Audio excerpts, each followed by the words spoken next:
The reading this morning comes from John chapter 15, verses 12 to 15. This is my commandment, that you love one another as I have loved you. No one has a greater love than this, that one gives up one's life for one's friends. You are my friends.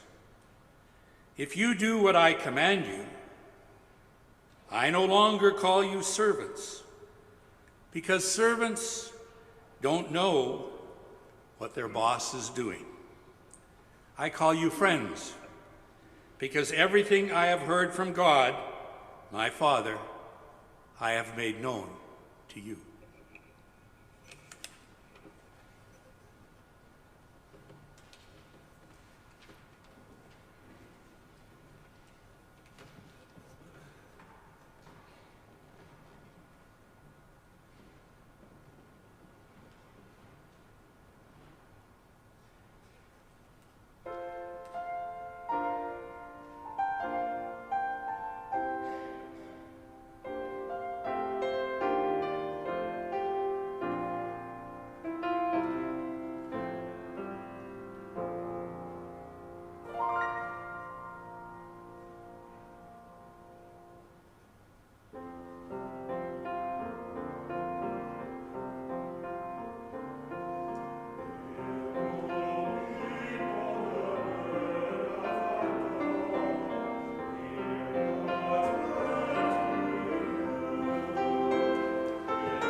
Preach, don't worry.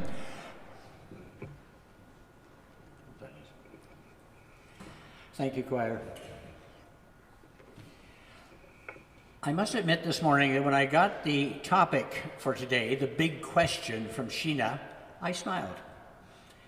And I smiled because in one of those very interesting, what some people would simply say are coincidences in life, this question, or these questions, fall within a category that I have been pondering since I retired from full-time ministry for the first time back in 2013, and I left Knox. And the question I've been pondering exactly is this. Let's have a slide on this one. What is the advantage, and there's the key word, what is the advantage of being a Christian in the first part of the 21st century? What's the advantage of it? What's the advantage of believing all those things you do, of coming here and proclaiming all those things we say we believe together? I mean, is there anything we're getting out of this? Now, of course, some people would say, well, you can't say that about religion. You shouldn't look upon religion as something that's an advantage. Well, let me say this. If I told you that you could go home and begin taking a tablespoon filled with flour paste 3 times a day, you should. Well, the first thing you'd say is, okay, what do I get out of it? I mean, other than 3 tablespoons of flour paste. Well, we do things because we think they'll do something for us, for the community around us, for our families, for our friends. There's something there that will in some way elevate us, broaden us, open our minds. So what do we get from being a Christian in this early part of the 21st century? What is our purpose of being here? I mean, everyone here in this room at this time could be home doing something else. For me, this is Sunday morning. I play Animal Crossing on my Switch. Sunday morning is the important morning of the week when you can go out and buy turnips from the Sow Jones market. And see, that's a big thing. I could be home doing that right now, and instead, I'm stuck here. And all of you could say the same thing. I could be doing this, I could be doing that, but you've chosen, for some interesting reason, to be in this place at this time. Why? What's the advantage? Well, our speakers last week actually answered this beautifully. 3 wonderful people stood up here, and what they stressed above all was why they loved the church was community. And this is not just something they say, it's something that polls continue to show around the world, that people join religious organizations because of their need for, their love of, and their desire to be a part of communities. That's the key word. And this isn't something new, something we've invented. This goes back to the before time. So let's take a person from the before time at random. There's a person from the before time. When I was young, and my family always loves it when I begin stories this way, but when I was young, the church was the community. It formed the matrix within which I lived almost completely, other than school. On Sundays, I was at church on Sunday morning, and we went out to, as our young people did, junior church. On Sunday afternoons, I would go to Sunday school. On Tuesdays, I would go to mission band after school. I have absolutely no idea what mission band did, other than to give my mother another hour without me, which probably was a very big reason. Anyway, Wednesdays, Cubs and Scouts. Fridays before TV, we would go down to the lower parlor in our church and watch movies because they had a film projector. And then on Saturdays as a teenager, the biggest dances in town were at Ryerson United Church. And then as I grew older, we had Tower Club on Sunday, we had Ryerson Young Adults. That was my life. And it wasn't just an experience that this gentleman here had, it was an experience which I think was shared throughout most of what we would today call Christendom. Everybody in our street was doing much the same thing. Now, they were different communities, but it was one larger community. We had United, Presbyterian, Polish Catholic, Irish Catholic, Italian Catholic, who didn't speak to the Irish Catholics. We had Lithuanians and Germans, German Lutheran. We had all sorts of people, and all of us could say, when you asked, how are you or who are you, I am a part of a Christian community. And this goes back even before me, if you can imagine anything going farther back into the past than that. Throughout history, human society has been shaped by its sense of community, usually around religious institutions of one kind or another. Every village, every city, every area, every empire had its gods that they worshipped. And in the worship of those gods, they found an advantage because they were now united. They were together. They were a community made firm. They had an idea of what their morals were. How do I treat other people? There's what I find out in community. What good things can I do for my neighbors? That's important too. And maybe above all, they knew that their community, their faith, their traditions held the keys to heaven and hell. And that was very important to most people. So, what's happened? What's happened? That suddenly today the church feels, and many people within the church feel, that we sort of lost a purpose. We come here and we still say the same words. We sing hymns that have the same meaning, but somehow now it isn't quite as central as it used to be. As a speaker at one of the conferences I went to said, it used to be that the Prime Minister of Canada, if there was a big decision, would call the head of the Anglican and the United and the Catholic churches and ask, what's your opinion on this? Now, any Prime Minister, and I'm not naming any in particular, probably don't know who the head of some of these organizations are. We're no longer there. And what's happened is, of course, that now we are no longer the creator of community. We are no longer the community with a headquarters on almost every corner of every small town and city. We are one of many, many communities. Well, let's look at some of those purposes we mentioned that religion has fulfilled in the past, being, starting at the bottom of the list, the keepers of heaven and hell. If you were here on Sunday, you knew where you were going, and if you weren't, we knew where you were going. It was rather simple. Even within the Christian community now, and I think I'm saying this quite honestly, the idea of afterlife is something vague. We die, we are in some way still connected with or embraced by or part of God's love, part of something that continues. We can't say much more about it. It's there, or if it isn't there, well, that won't be a problem either because we won't know. Yes, we still preach that God's love is eternal and continued. I've said this from this pulpit and this church on many occasions. But the community out there, the larger community, just isn't interested in that message. It would be like today opening a television repair shop. Remember, there used to be, every strip mall had a television repair shop, and you'd go in and they'd take out some tubes and put in others and look at the screen and knock on the screen. They'd fix your TV. Nobody has their TVs fixed anymore. We don't need that. It was a good idea. There's nothing wrong with opening a TV repair shop, but nobody's going to come. And so for us to say, well, we're the place you should be, the advantage of being here is you're going to know where you go after you die. And most people would say, yeah, I guess okay, all right. So we then come to the next one, which we did good deeds. Wonderful to know that we're out there doing good deeds in the world. My mother belonged to the Ruth Tillman Association. Whoa. And what they did, and some of you are going to get a possibly new and maybe absolutely unexpected snapshot of Canadian history here, what they did was to make bandages and socks and sweaters and little bonnets and shoes, which our mission boat would take up the coast of Labrador and Newfoundland to all the outports where they didn't have much contact with the civilized world. They were doing good things. There's nothing wrong with that. But today when you say, well, the church does good deeds, we're a charity, we give out, but so does everybody else.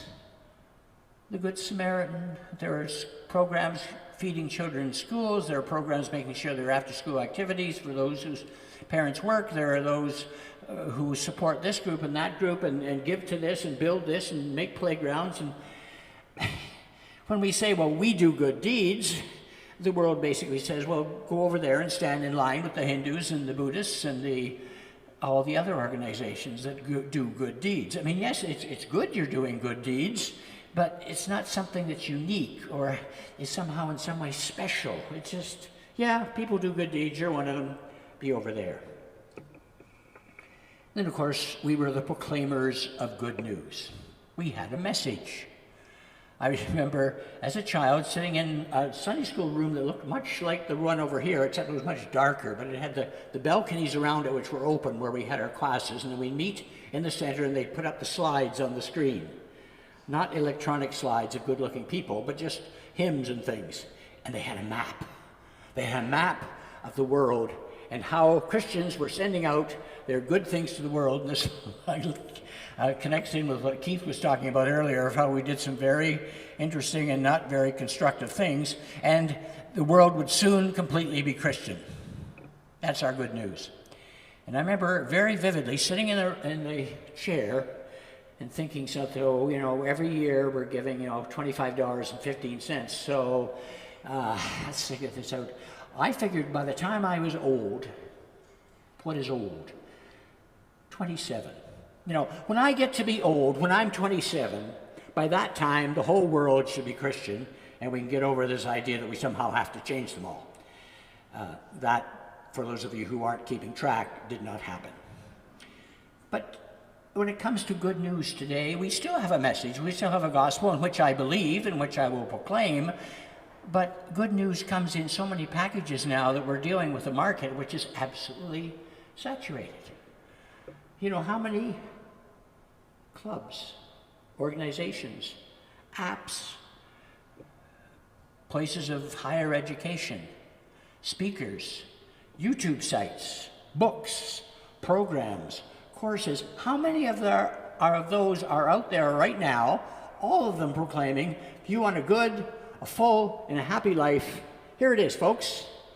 And yes, we're still preaching, but we're not the only ones. There's a great, gigantic cacophony of sounds out there all saying, we are the way and the truth and the life. That's what's happened to who we are. And as far as communities go, if anything, and I hear this a lot from younger parents who have children, we're overflowing with communities. We have too many communities. It used to be, remember I had my Cubs on Wednesday and my mission band and a couple of other things, and that was it, and they were all within walking distance, and they were mostly in the church. And now poor parents have soccer games and hockey games and tennis leagues and bicycle riding groups and this and that, and as adults we have our coffee clutches on Wednesday. We have all of these other groups that we belong to and want us to belong to them, and I'm going to be on the board at the community center next year, and then I'm going to go here and I'm going to go there, and everybody wants me to be part of a community. And it's sort of exhausting. Like, so when we in the church say, well, yes, we can give you a community, people say, yeah, that would be number 326. No, thank you. I've got enough community to keep me for the rest of my life. So today, I would like to renew the question with my latest thinking. I did, some of you know, a blog about this, a Lenten blog 2 years ago on my Sunday blog, or my Saturday night blog page. But I've done more thinking, and now this is where I am in that. Let's put up the question again. What is the advantage of being a Christian in the first part of the 21st century?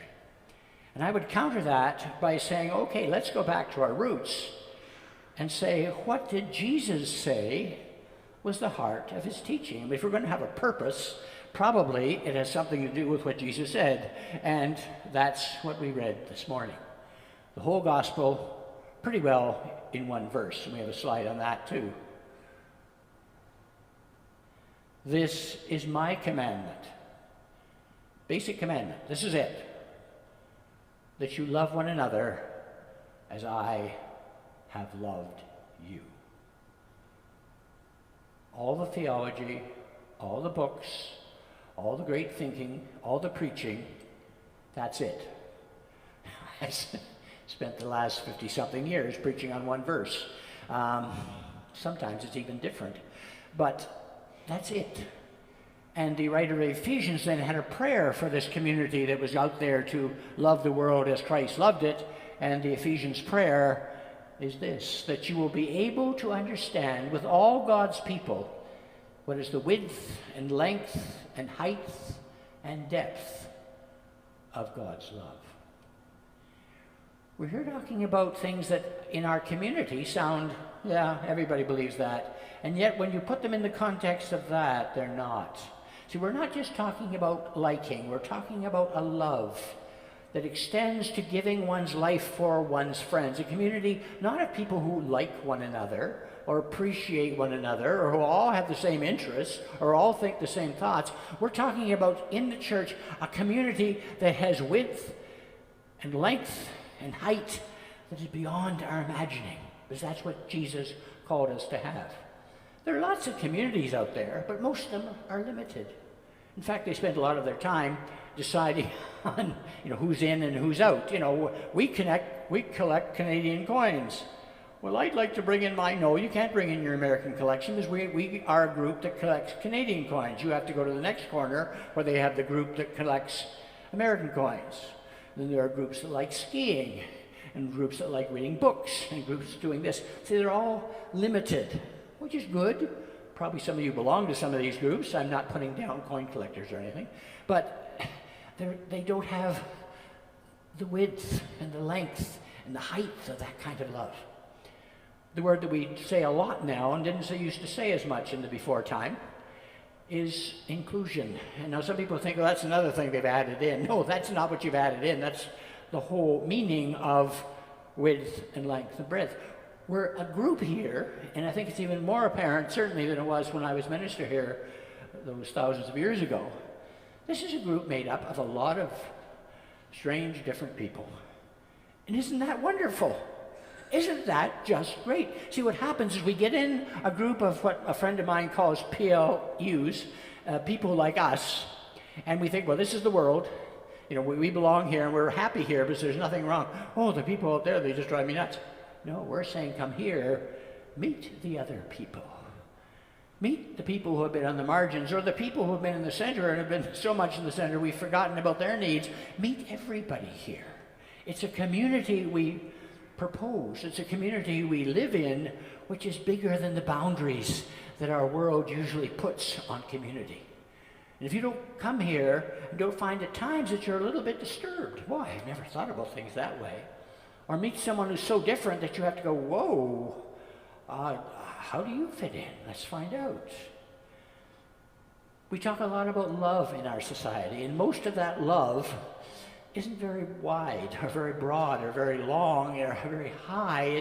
It's little love. I got 225 followers on Facebook. These people send me pictures of dogs sending bears in the backyard.